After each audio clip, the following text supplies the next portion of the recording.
Namaskar, I'm Shubhendu Ghosh. Welcome to News Night. The wait for COVID vaccine is over in India. Beginning with the healthcare and frontline workers, vaccination drive begins on January 16th. Our focus on this big development in the show today. In other news, updates from Pravasi Bharatiya Divas celebrations, where Prime Minister Modi hailed the role of India and Indian diaspora during the testing times of the pandemic.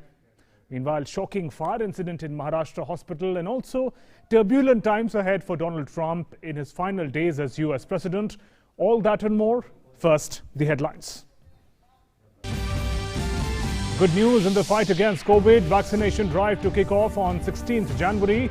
Prime Minister Modi chairs high-level meeting to review status of COVID-19 in the country along with preparedness for state and union territories for COVID vaccination. PM says priority to be given to our frontline warriors.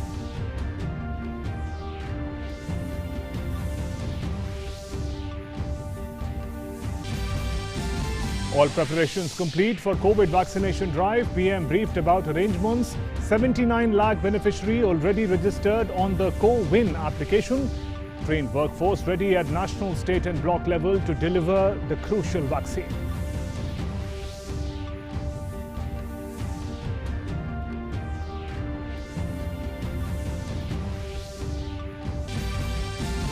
Prime Minister Narendra Modi inaugurates 16th Pravasi Bharatiya Divas convention via video conferencing.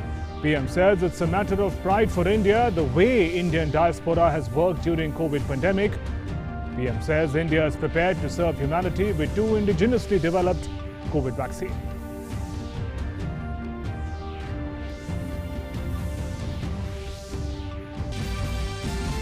BJP President JP Nadda launches party's new campaign, Kisan Suraksha Gram Sabha. Party aims to reach 42,000 villages and connect 72 lakh farmers with this campaign. Slams Mamata government, asks for accountability of a poor condition of farmers in the state. Also holds roadshow in Burdwan.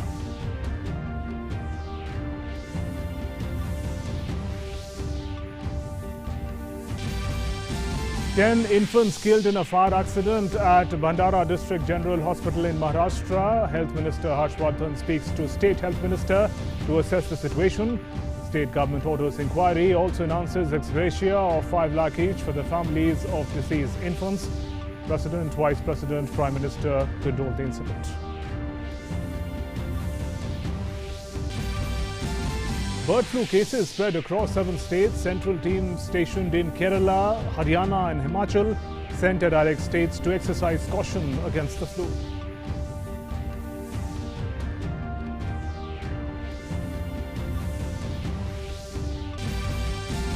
And troubles rise for US President Donald Trump after rioting incidents at the Capitol. Democrats may introduce impeachment motion again against Trump.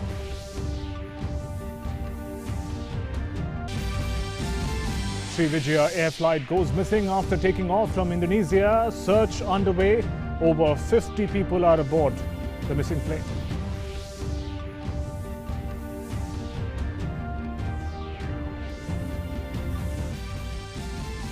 And in sports, Australia strengthens position in the Sydney Test, leads by 197 runs at stumps on day 3 of the 3rd Test at Sydney.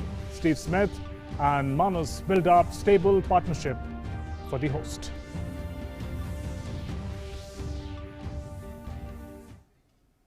Now, wait for COVID vaccine in India is over. Come 16 January and the world's most extensive COVID vaccination drive will begin in the country.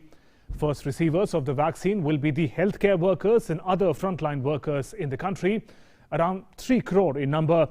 Elaborate arrangements are in place for supply, storage and delivery of this much awaited vaccine. Here's more. Wait over for India. Final result against COVID-19. Vaccination all set to begin. Rollout from the 16th of January. The date that the entire nation had been waiting for, 16th of January, will kickstart the most extensive and largest vaccination program in the world against SARS-CoV-2 virus. Prime Minister Narendra Modi gave his nod for the vaccination process that will roll out from the 16th of January 2021. The PM chaired a high-level meeting to review the status of COVID-19 in the country along with the preparedness of the union territories and states for COVID-19 vaccination on Saturday. After the detailed review, it was decided that in view of the forthcoming festivals, including Lohri, Makar Sankranti, Pongal, Magh Bihu, etc., the COVID-19 vaccination drive will start from the 16th of January. The Prime Minister tweeted, "On the 16th of January, India takes a landmark step forward in fighting COVID-19. Starting that day, India's nationwide vaccination drive begins. Priority will be given to our brave doctors, healthcare workers, frontline workers, including Safai Karmcharis." The PM will have a detailed meeting with the CMs of the states on the 11th of January. The rollout of the COVID-19 vaccines will provide priority to healthcare workers and the frontline workers, who are estimated to be around 3 crores, followed by those above 50 years of age and the under 50 population groups with comorbidities numbering around 27 crores. The Prime Minister was also apprised about the CoWIN vaccine delivery management system. The unique digital platform will provide real-time information of vaccine stocks, their storage temperature, and individualized tracking of beneficiaries of the COVID-19 vaccine. This platform will assist the program managers across all levels through automated session allocation for pre-registered beneficiaries, their verification for generating a digital certificate upon successful completion of the vaccine schedule. More than 79 lakh beneficiaries have already been registered on the platform. More than 61,000 program managers, 2 lakh vaccinators and 3.7 lakh other vaccination team members have been trained so far. The PM was also apprised about the 3 dry runs that have been conducted across the country. The vaccination exercise is underpinned by the principles of people's participation, that's Jan Bhagidari, utilizing experience of elections, booth strategy and universal immunization program. No compromise of existing healthcare services, especially national programs and primary health care. No compromise on scientific and regulatory norms and other SOPs. And an orderly and smooth implementation driven by technology. Union Health Minister Dr. Harshvardhan said that 2020 will be remembered as a year of scientific achievements. We started working on the vaccines. The vaccine research and vaccine development process has given us these 2 new vaccines in the year 2021, and now when I am talking to you, we are in the process of actually delivering the vaccine, an Indian vaccine, to the people of India.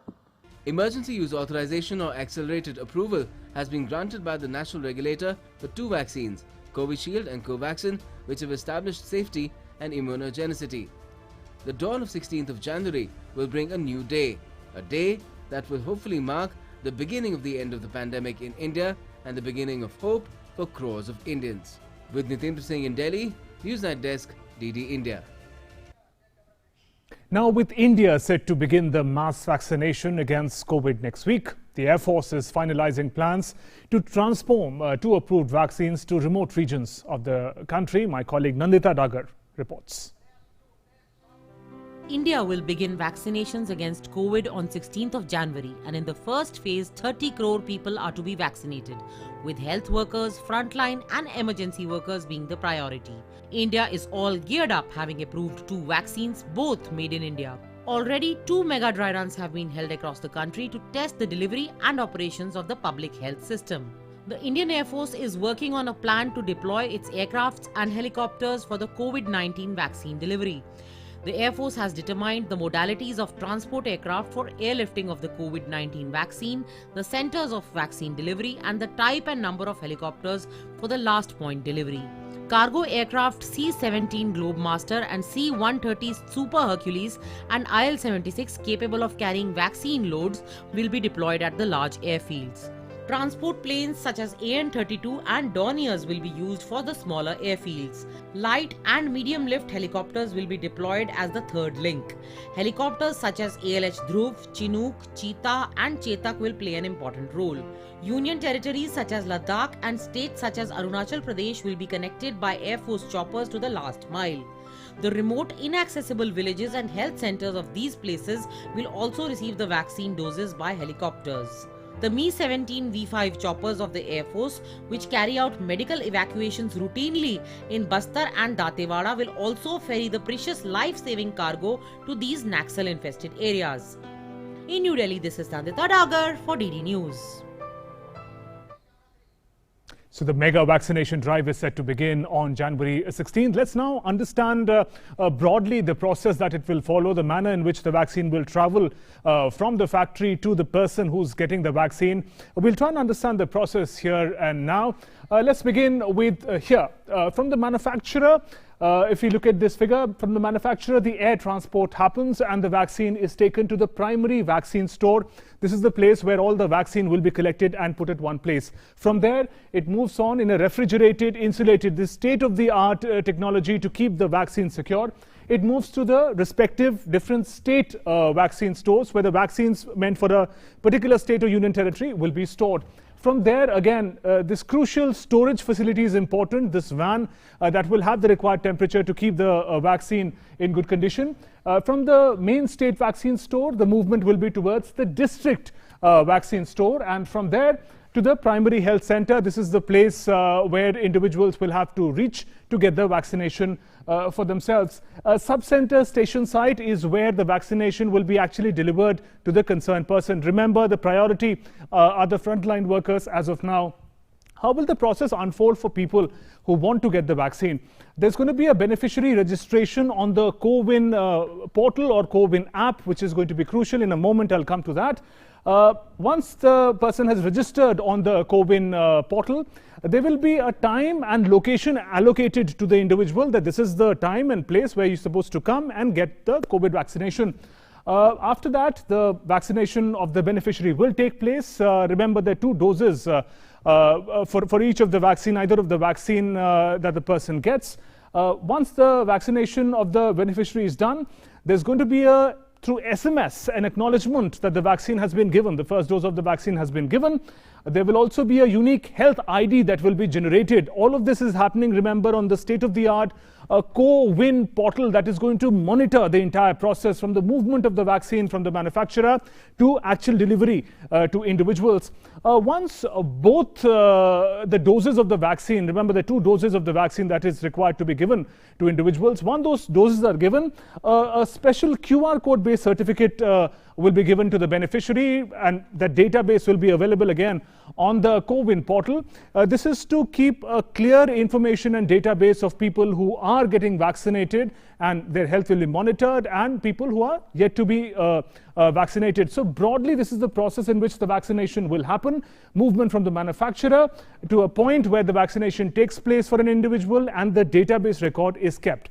Let's move forward now. We've understood the vaccination process. Let's talk about the importance of the CoWIN portal, especially the mobile app. Again, right now the priority is healthcare workers and frontline workers. So other common individuals are not getting the vaccine immediately as of now. But once that phase happens, this mobile app of CoWIN is going to be very, very crucial. For now, as I mentioned, data of frontline workers is being uploaded on the CoWIN app. Nearly 80 lakh persons' data has been uploaded. They will be given priorities for now. People will have to get themselves registered before getting the vaccine. The process that I explained earlier, important part of that would be to first voluntarily register yourself. Moving on. How do you get registered? What about ID verification? A simple photo ID will be required. It could be Aadhaar, driving license, or other ID-related documents that you may have. That would be crucial for getting registered to be able to get the vaccination. Vaccination time and center where you'll get the vaccination in your locality will be determined, and the information will be given to you through SMS. So this large-scale vaccination that has to take place, all the information will be available on your mobile phone, on the mobile app. The app will also give information about the side effects, any misconception related to the vaccination. All of that will be made clear through the use of this app. It will come into being very, very soon. CoWIN app will also provide a 24/7 helpline, information about the vaccine and more. So those are broadly some of the points. We understood the process, and we also understood the significance of the CoWIN portal and CoWIN app that will play a crucial technological role in making sure that the vaccine reaches all required beneficiaries. Now we're heading for a short break. When we return, we'll take forward our conversation about this big news that has come in. From 16th of January, vaccination process will start, and 2 eminent guests will be joining us in the program. A short break. We'll be right back.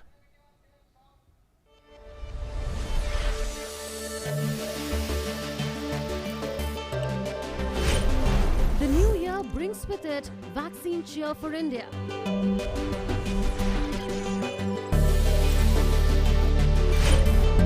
Two made in India COVID-19 vaccines approved for restricted emergency use.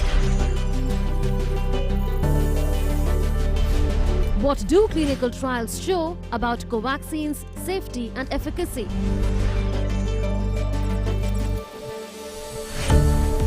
Will Covaxin protect, particularly against mutant strains of the virus? For an in-depth perspective, watch BioQuest, India's COVID-19 vaccine, Covaxin, only on DD India.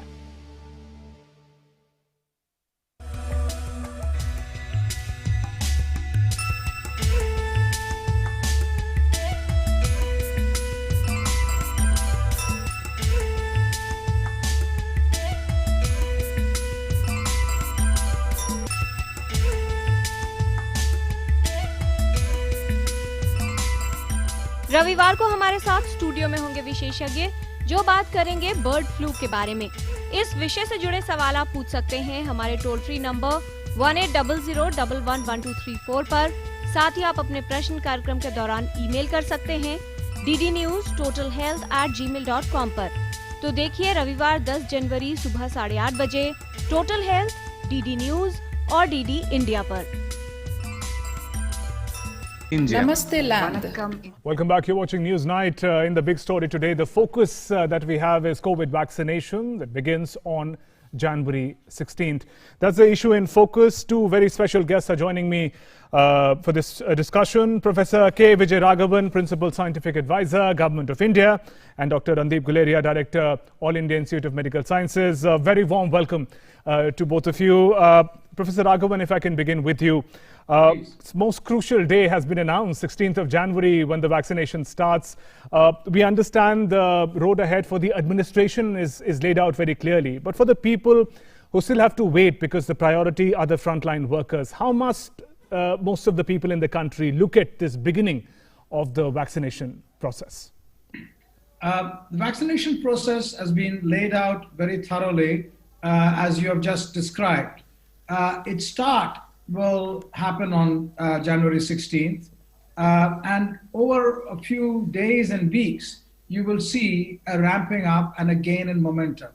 So the people who are first in the priority, the healthcare workers and the frontline workers, and then people who are above 50, will increasingly get vaccinated as the days go by.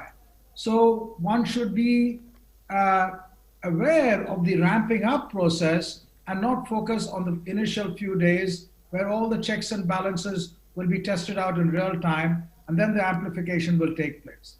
The amplification will take place because supplies will also keep increasing. Manufacturing is already being ramped up, and the distribution will also keep coming to different sites. So, Dr. Vinod Paul has mentioned that it will take about 7 to 8 months to complete the 30 crores priority groups, and that will happen, I think, with good speed. Right. Dr. Guleria, if I can come to you, sir.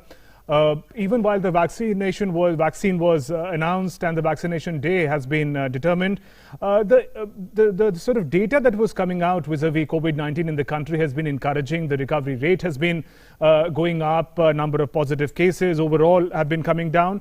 At such an important juncture, what kind of impact can we expect of the vaccination in tackling the overall crisis of the pandemic? Currently, India is in a very good position if you look at how things are in the West. Yes. Our number of cases have come down dramatically. Our case fatality rate is the lowest in the world. But we have to sustain this. We have to be really very careful because, as has been seen in the West, you can have variation or mutation in the virus which can lead to sudden increase in the virus becoming more infectious. And therefore, to really protect our population for the future and to really come out of this pandemic, we have to sustain the gains that we've had over the last 8 or 10 months, and at the same time move forward by having an aggressive vaccination program so that we can do two things. One is decrease our mortality further, vaccinate the high risk group so that the death rate comes down even further, and we would like to have that no one really dies of COVID-19. And at the same time, break the chain of transmission. The frontline workers, the healthcare workers who are getting exposed, vaccinate them first, and then be able to have enough number of people vaccinated so that the chain of transmission can be broken. I think if we are able to do that quickly, we will be able to prevent any other surge in the number of cases, and hopefully we will actually find ourselves in a much better position in the coming months as far as COVID-19 is concerned. Right. Dr. Guleria, also if you could simplify for us the manner in which a vaccine works in the human body. As we understand, it is preventive, not curative, in the sense that people who may be COVID positive at present, will the vaccine work for them? Does it cure? How does it work, sir? So vaccine is not a treatment. It's prevention, that it gives you immunity so that you don't get subsequent infection from COVID-19. It works by whenever you give the vaccine and you have an antigen which is chosen from the virus which stimulates the body to produce antibodies. You use what we call a platform to give that into the body, and then you use a route that we give, and now currently we're using the intramuscular route. It's in the form of an injection, and so we give the antigen through a platform into the individual's body, and this then goes and stimulates the body to produce what we call antibodies. These are antibodies which fight against the virus, and the vaccine produces antibodies by the antigen stimulates the human body to produce antibodies which act at different sites of the virus.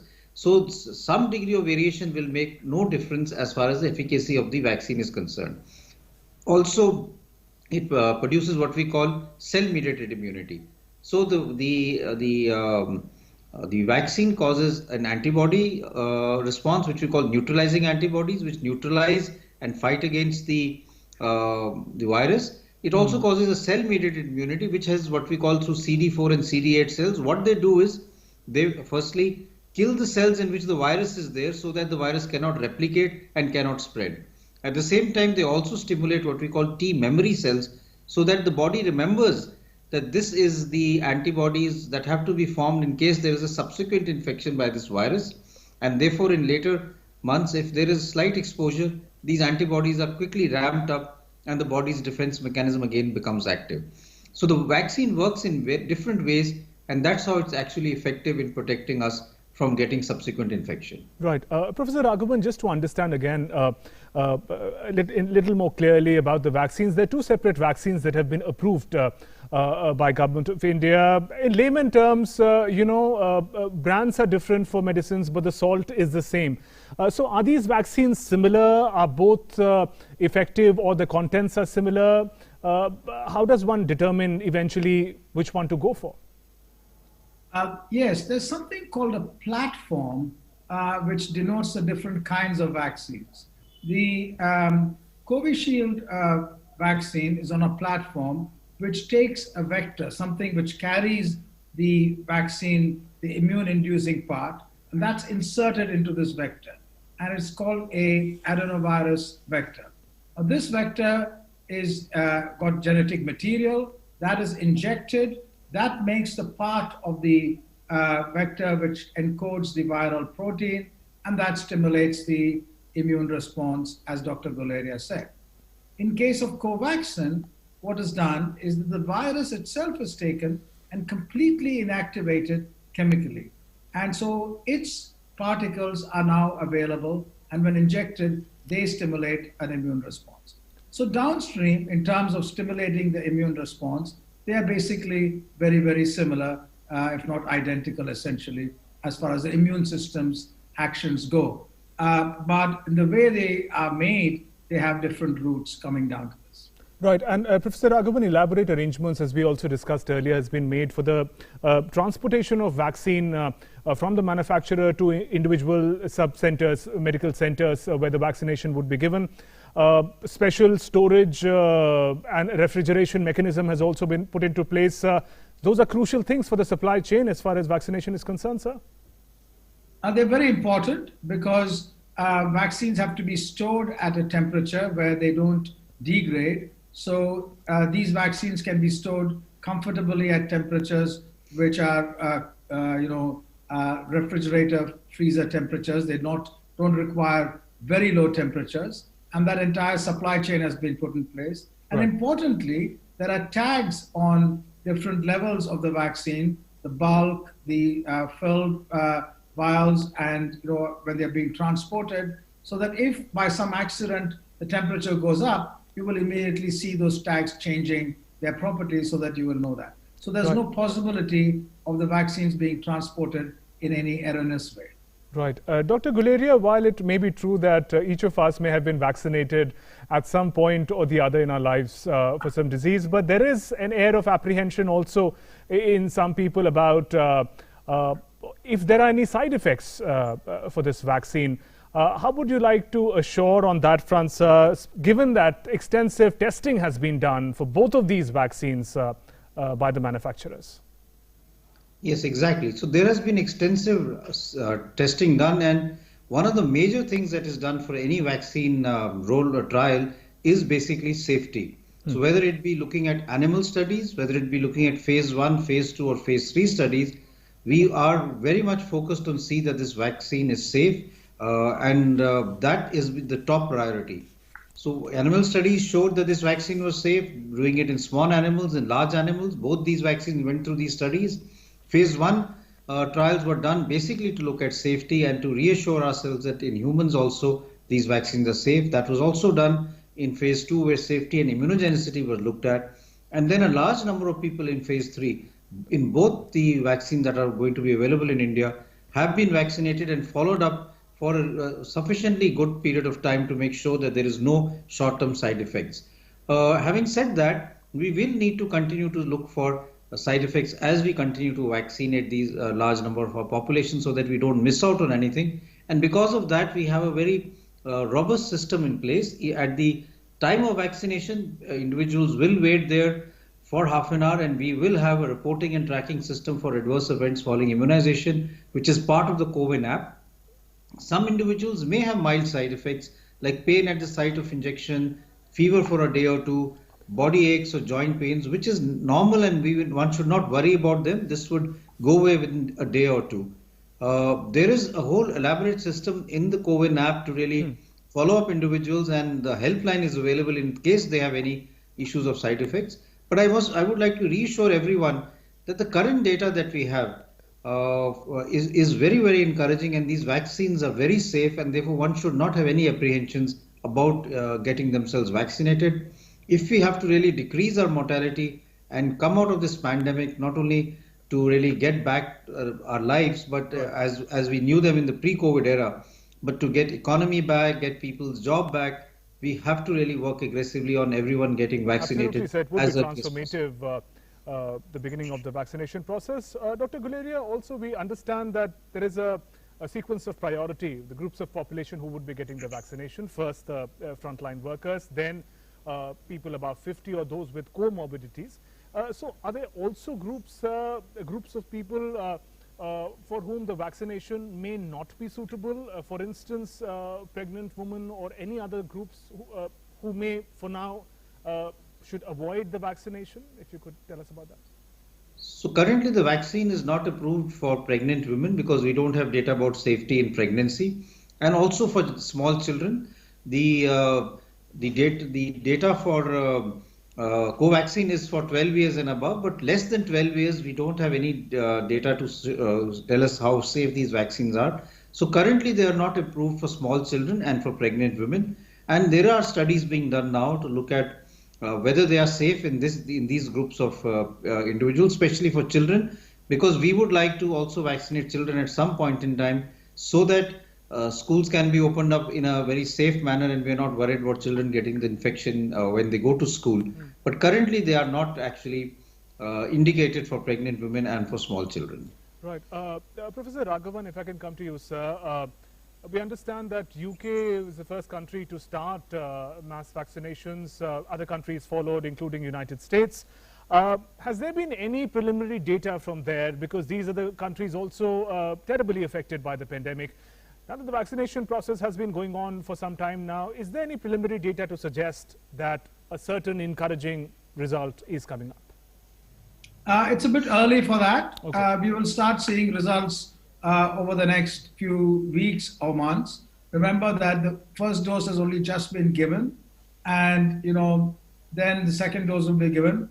And we expect to see a reduction by and by. So this will take time, but this is too early now for us to see those results. Right. And Professor Raghavan, also this entire vaccination process on a timeline will take a significant time given the nation's population as well. Meanwhile, how significant would be those COVID precautions that kept most of us safe? Wearing of masks, social distancing, hand hygiene, those still remain crucial, don't they?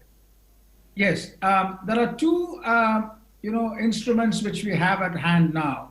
The new ones are the vaccines, and the other ones are our ability to treat people who have the disease, but importantly, masks and distancing. So these are the positive side.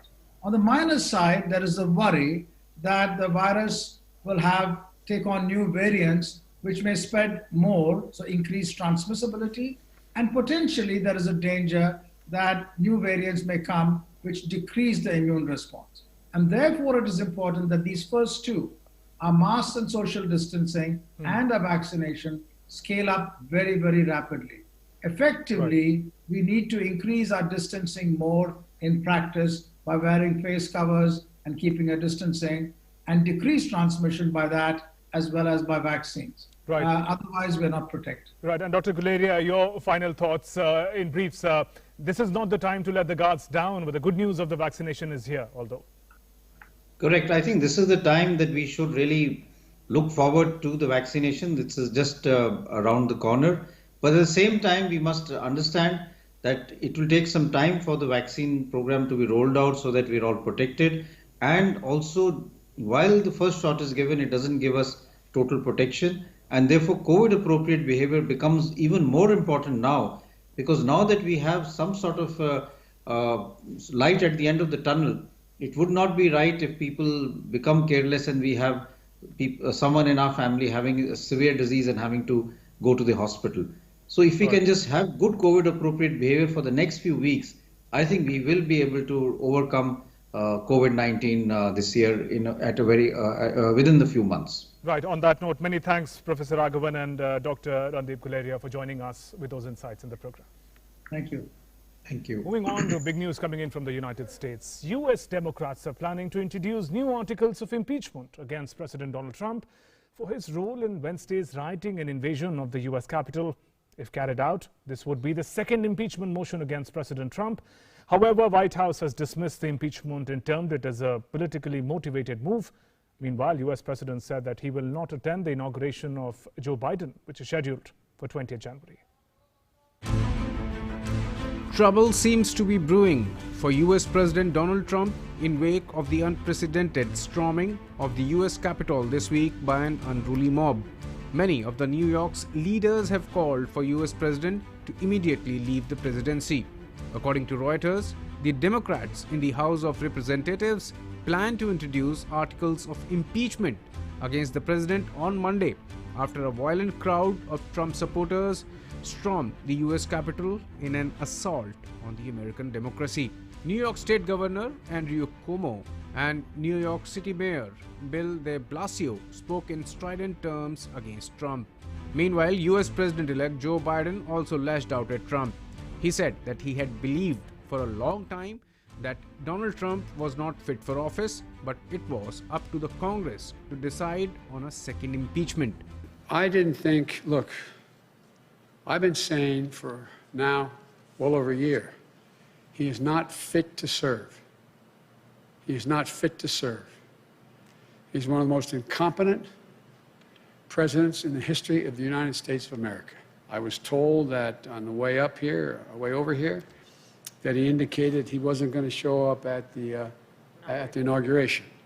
One of the few things he and I have ever agreed on. Joe Biden also called for an investigation into the incident. Federal prosecutors are opening a murder investigation after a law enforcement officer, Brian Sicknick, died on Thursday in the aftermath of Wednesday's events. Even Republicans are calling for action on Donald Trump. Republican Senator Lisa Murkowski also called on President Donald Trump to resign. Republican Representative Adam Kinzinger also called for the 25th Amendment to be invoked to remove Trump. Twitter has also added to the embarrassment by indefinitely suspending Trump's account. But let's have a look at the exact procedure for each of the action that is being discussed in the US. A source familiar with the situation said that 25th Amendment effort was unlikely to go anywhere. Most Republicans in the Congress have shown little interest in pressuring the cabinet to act. Further, it would require approval from Vice President Mike Pence and the majority of Trump's cabinet. That is unlikely to happen, as Pence is opposed to the idea, according to a source. The second option that is being discussed is the impeachment of the President of the United States. With a majority in the House, the Democrats appear poised for a historic first. No president has ever been impeached twice. But it is unclear whether lawmakers would be able to remove Trump from office, as any impeachment would prompt a trial in the Senate, where Republicans still hold power. Senate has already acquitted Trump once before. Trump's term is ending a day after the Senate is scheduled to return from recess on January 19th, and the chances of an actual ouster appear rather slim. Removing a US president requires a 2/3 majority in the 100-member Senate. So any action that will reach fruition seems unlikely, but the harm that it will do to Trump's reputation and the records may likely egg on the Democrats to add further embarrassment to the outgoing President of the United States. Newsnight Desk, BD India. Let's now get some live updates from United States. Correspondent Nick Harper is joining us from United States. Nick, troubles peak for President Trump while a few days left for him in the White House. Give us the latest of what is going on at present in Washington, D.C. Yeah, quite an incredible few days. Things have been moving very fast. Donald Trump now has 12 days left in office, but the Democrats are determined to make sure that he doesn't spend a moment longer in the White House. They want him removed before his term is up. As we heard there in that report, they're trying all they can. The 25th Amendment, articles of impeachment, they just want him gone. It seems as if the Democrats really feel that the articles of impeachment are their best way forward. They've already drafted an article that they have sent round to various members within Congress. It's just one article. It's incitement of insurrection. The likelihood is that that will be introduced in the House of Representatives on Monday when the House comes back together. They're now off for the weekend. And they're saying that they hope to try and vote on the matter by the middle of the week. So say that's Wednesday, it would then give them exactly a week until the following Wednesday, January the 20th, when we're meant to have the handover of power, Joe Biden coming in and Donald Trump leaving. It's unlikely, as we heard in the report, that they would be able to push it through to a Senate trial and get a 2/3 majority in that time. And that is why Democrats are talking about the possibility of holding the Senate trial after Donald Trump has left office. So after January the 20th, the Senate would be controlled by the Democrats. They would have the majority there, and it would be much more likely that they would be able to gain the 2/3 majority that they would need to ban Donald Trump. He would already have left office, but if he were to be found guilty in the Senate trial, he would never be able to hold office again. And that is something that the Democrats want to ensure, because President Trump has talked about the possibility of rerunning for election in 2024 in 4 years' time. So the Democrats are pushing ahead, and this weekend they're doing all they can to gin up support among their Republican colleagues to get on board with this impeachment vote. Right. Nick, at the heart of this renewed outrage against President Trump lies those disturbing scenes that we saw at the Capitol. If you could give us a picture of how is the situation at present as far as leadership is concerned, as far as people in general in Washington are concerned. How is America trying to come to terms with what we saw at the Capitol?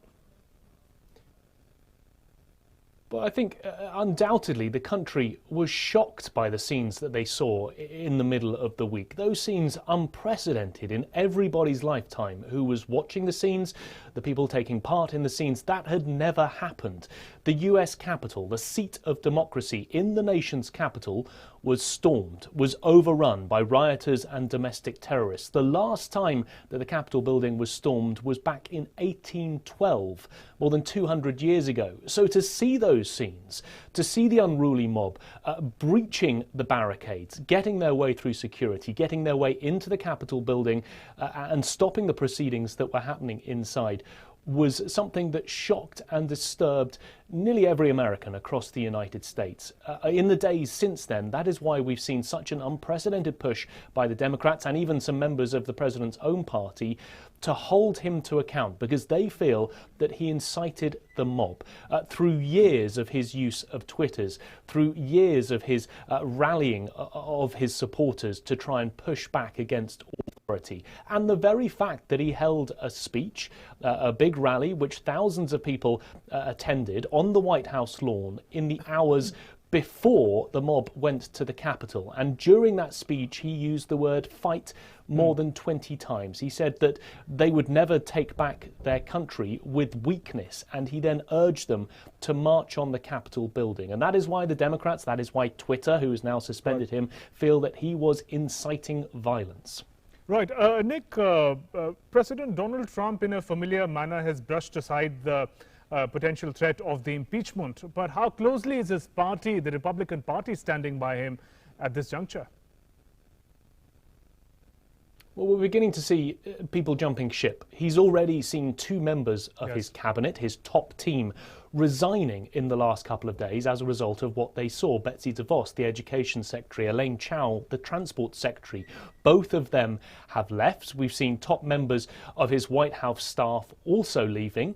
And we've also now got a Republican Senator, Lisa Murkowski of Alaska, saying that she simply wants him gone, suggesting that she would vote for his removal if that impeachment were to come to the Senate. So he is beginning to see waning support, the proverbial rats jumping from the sinking ship. He is more isolated within the White House. He's there this weekend, but of course he doesn't have the means of social media that he would normally use to communicate with his base, communicate with his supporters. He's banned from Twitter, severely restricted from using Facebook. So he is isolated there with a gradually growing smaller team of advisors who still feel that he is in the right. Right. And Nick, finally, the deep divisions that have surfaced in the American society, an example of which was the rioting at the Capitol building for the new President Joe Biden. That would be a very crucial challenge, dealing and tackling with the divide that has come in to the society. Undoubtedly. He's coming in 12 days' time, and he not just has to have the pandemic to deal with, America, the worst affected country, both in terms of infections and deaths. He also has this political division that he somehow needs to heal. Bear in mind that, yes, he won the election, but 75 million people voted for his opponent, Donald Trump. There are 75 million people in this country who do not want Joe Biden to be their president, who still believe that President Trump should be the man in office. It will be a very tough job. There would always be this problem between the Democrats and the Republicans, a division that needs to be healed. But I think at this moment, right across the country, in cities, in communities across America, there is this very nasty political division. There has been this divide that has, I guess, been exacerbated over the last few years as a result of what we've seen in the White House.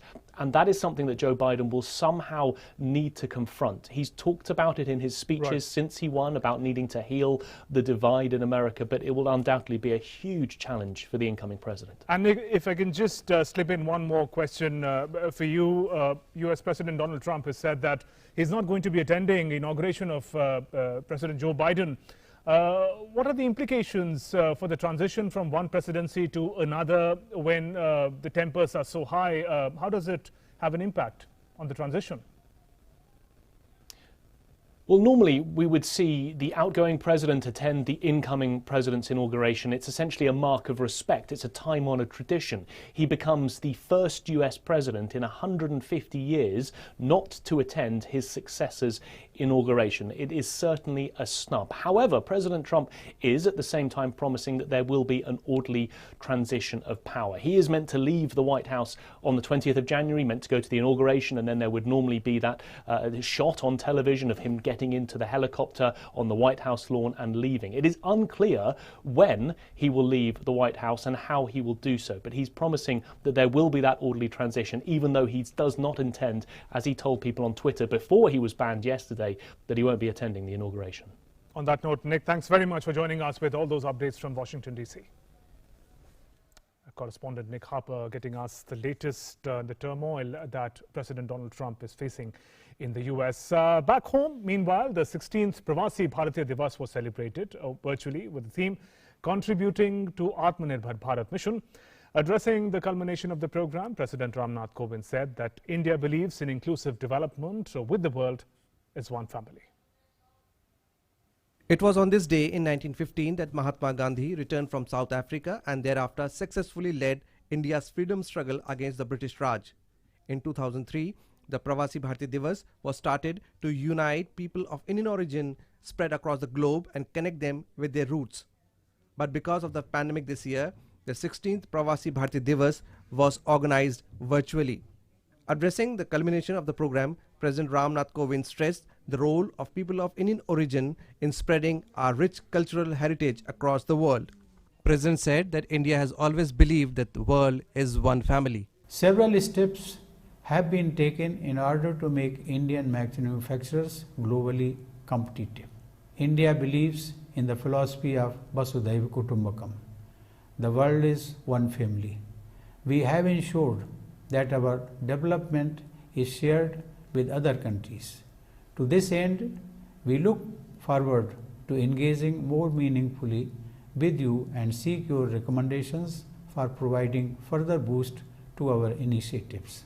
Highlighting the bilateral relations between India and Suriname, the chief guest and President of Suriname, Chandrika Prasad Santokhi, spoke about how people of Indian origin have kept alive the rich cultural heritage of India on this Caribbean island, thousands of miles away from the Indian subcontinent. Indian cinema is part of the lives of Indians settled in Suriname, which is also reflected in the festivals they celebrate, the rituals they follow, and even the language they speak in Suriname, said Santokhi. Pravasi Bharatiya Divas, it is also important to recognize and celebrate that the Suriname Hindustanis have managed to maintain their heritage, their culture and customs.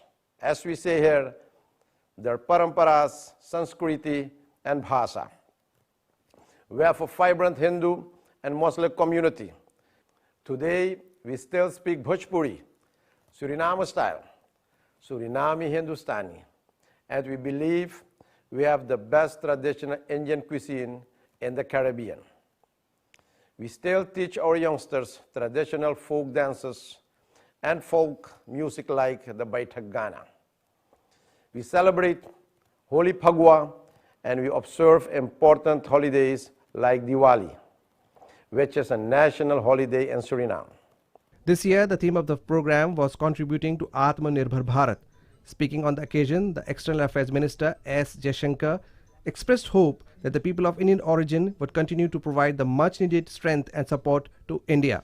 Certainly, it is our ambition to build the capacities and strengths commensurate to one of the leading economies of the world. To do that, we recognize the need to think, plan, and act more strategically. What is underway may be a national endeavor, but it is one very much based on global partnerships. India, with greater capacities, can be an additional engine of growth for the global economy. It will also be a trusted partner and a reliable supplier in line with global norms and practices. Addressing the first plenary session, the Commerce and Industry Minister Piyush Goyal appealed to the people of Indian origin to take a pledge towards making India a world leader. Let us commit ourselves this year to 4 Ds.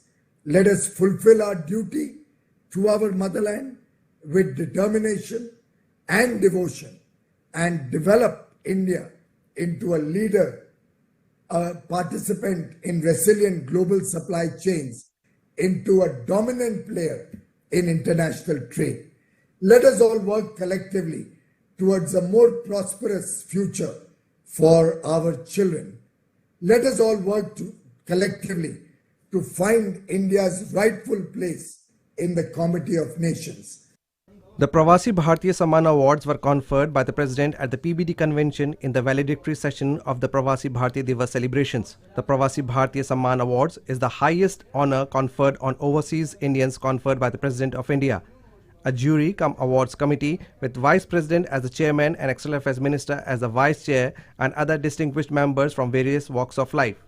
Dr. Mukesh Aghi, one of the awardees and President and CEO of US-India Strategic Partnership Forum, delivered the acceptance speech on behalf of the awardees. The awardees represent the vibrant excellence achieved by our diaspora in various fields. Several countries have been represented for the first time among the awardees. With Abhishek Jha, Vishal Baristu, DD News.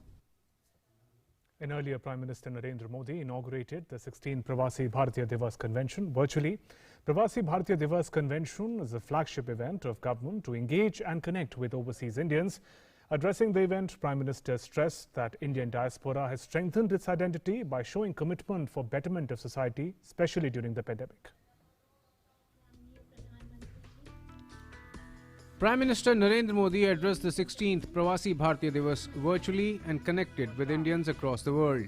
The theme of the Pravasi Bharatiya Divas was the contribution of Indian diaspora in making a self-reliant India or Atmanirbhar Bharat. आज भारत एक नहीं बल्कि 2 made in India corona vaccine के साथ मानवता की सुरक्षा के लिए तैयार है। दुनिया की फार्मेसी होने के नाते दुनिया के हर जरूरतमंद तक जरूरी दवाएं पहुंचाने का काम भारत ने पहले भी किया है और आज भी कर रहा है। दुनिया आज सिर्फ भारत की वैक्सीन का इंतजार ही नहीं कर रही, बल्कि दुनिया का सबसे बड़ा वैक्सीनेशन प्रोग्राम भारत कैसे चलाता है, इस पर भी नजरें हैं। Prime Minister said that the lessons learned during the COVID pandemic formed the basis of Atmanirbhar Bharat Abhiyan or the Self-Reliant India mission. He said, a self-reliant India will be a boon for the world, adding that Indian diaspora has an important role to play in realizing this vision. आज जब भारत आत्मनिर्भर बनने के लिए आगे बढ़ रहा है, तो यहां भी ब्रांड इंडिया की पहचान को मजबूत बनाने में आपका रोल अहम है। जब आप मेड इन इंडिया प्रोडक्ट्स का ज्यादा से ज्यादा यूज करेंगे, तो आपके इर्द गिर्द रहने वालों में भी इनको लेकर विश्वास बढ़ेगा। सबसे बड़ी बात, आत्मनिर्भर भारत अभियान के तहत आप दुनिया के गरीब से गरीब तक एफोर्डेबल और क्वालिटी सॉल्यूशन पहुंचाने का जरिया बनेंगे। Prime Minister said that Indian diaspora has made laudable achievements in diverse sector and strengthened India's identity. He said that government is taking necessary steps to address concerns and aspirations of the NRIs. Bharat में investment हो या फिर बड़ी मात्रा में remittances का contribution, आपका योगदान अतुलनीय रहा है।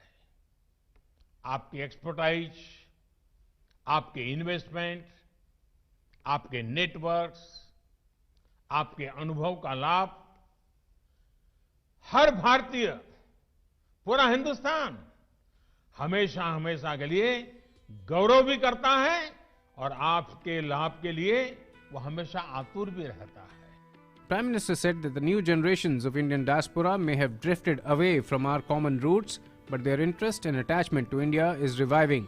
He added, Prime Minister said that India is proud of the manner in which the members of Indian diaspora helped people during the pandemic in all the corners of the world.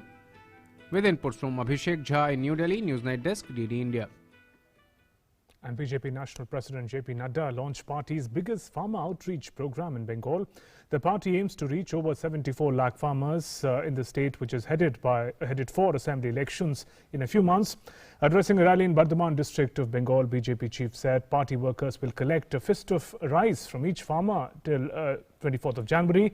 He said this outreach program would play an important role in forming BJP government in the state after the upcoming assembly elections. ममता जी की सरकार ने waste Bengal की जनता के मन से उनकी विश्वसनीयता समाप्त हो गई है। भ्रष्टाचार, कटमनी, टोलाबाजी तुष्टीकरण, ये सब चीजें यहां विद्यमान हैं।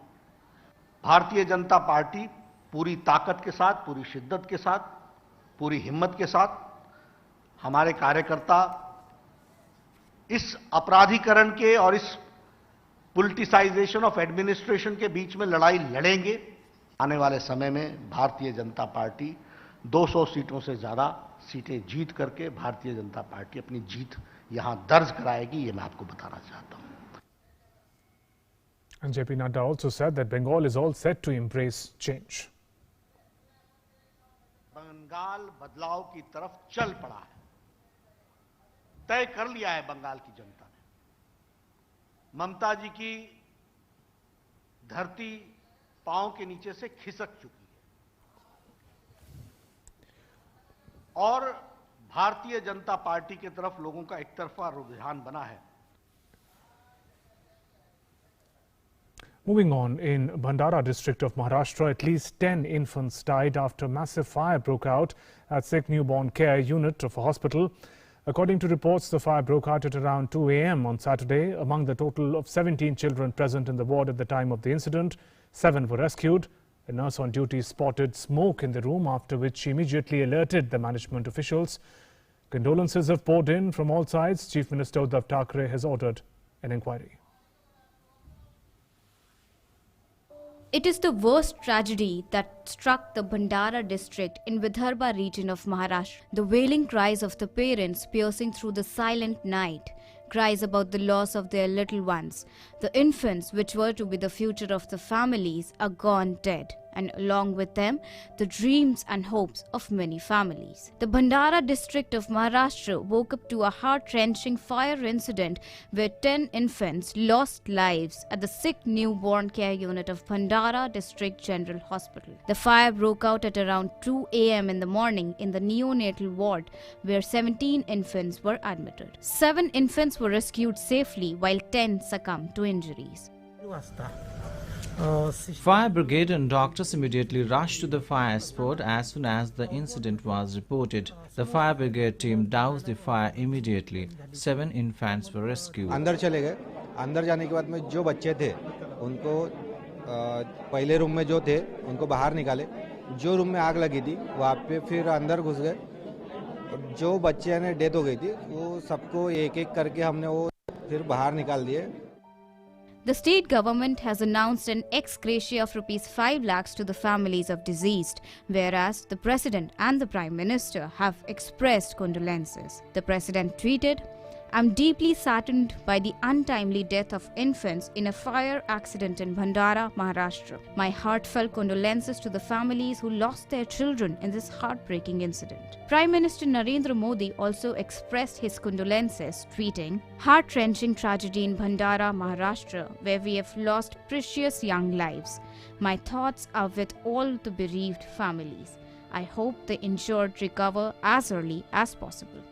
The Union Health Minister Dr. Harshvardhan also took cognizance of the incident while expressing grief and discussed on the matter with Maharashtra Health Minister Rajesh Tope. Meanwhile, CM Uddhav Thackeray also instructed State Health Minister for a thorough probe in the matter. BJP has meanwhile demanded strict action against the culprits. ये घटना का जो investigation का report आएगा उस अनुसार जो भी लोग दोषी पाएंगे उनके ऊपर सख्त से सख्त कार्रवाई की जाएगी. कोई लापरवाही हुई है तो उसके बारे में भी पूरी तहकीकात और जानकारी दी जाएगी. उच्च स्तरीय जांच होनी चाहिए और ऐसे लोगों पर हत्या का गुनाह ही दाखिल होना चाहिए जो इसके लिए जिम्मेदार है. और मैं ऐसी मांग करता हूं कि पूरे महाराष्ट्र में ऐसे जितने हमारे हॉस्पिटल है उसका तुरंत फायर सेफ्टी ऑडिट होना चाहिए और उसमें जो कमियां उसको पूरा किया जाना चाहिए ताकि ऐसी घटना न हो. A short circuit is currently being reported as the cause of fire, whereas reports claim lack of fire safety system in the hospital. News Night Desk, DD India. And with that, we conclude this edition of News Night. Namaskar.